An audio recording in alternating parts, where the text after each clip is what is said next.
Ça y est. Enfin, et pour de bon cette fois, la guerre d'Algérie est terminée. Soulagée, la France des années 60 s'engouffre enthousiaste sur les chemins de la croissance, de la consommation et de l'oubli. À Paris, entre Clignancourt et Pigalle, 5 assassinats inexpliqués d'ouvriers laissent à penser que le feu qui a embrasé l'Algérie française a peut-être été mal éteint. Faut-il voir derrière le meurtre des 5 métallos la main vengeresse de l'OAS, voir une résurgence de la cagoule?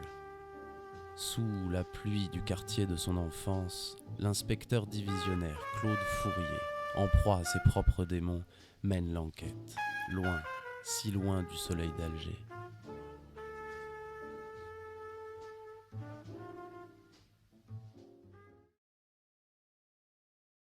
Je me suis mis dans le roman policier parce que ça permet quand même de restituer des ambiances. Donc le policier se prête bien à la restitution du monde des ambiances. Un policier, il a une carte tricolore, donc il rentre partout. Donc il peut voir des tas de gens et il a une légitimité pour le faire. Ça, c'est aussi la force du policier ou du privé.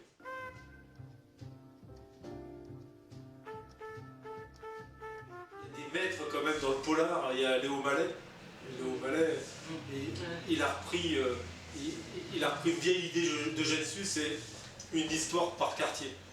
Et Léo Mallet, il a fait une histoire par arrondissement.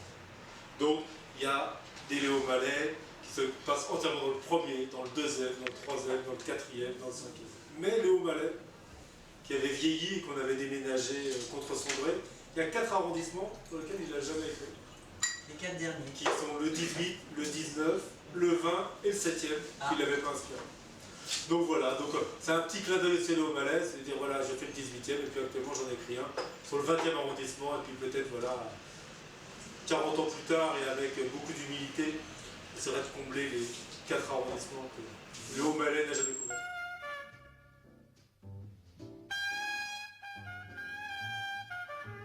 Je reste sur un roman policier, je change d'époque. Voilà, ma deuxième question.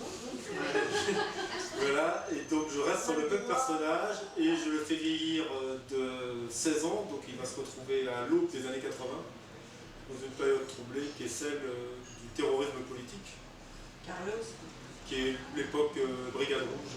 Ah oui, c'est ça. Brigade Rouge, Carlos, toute cette période-là des années de plomb. Dans quel quartier? Et cette fois le 20e. Dans les grandes périodes de La période des squats, la grande période des squats parisiens.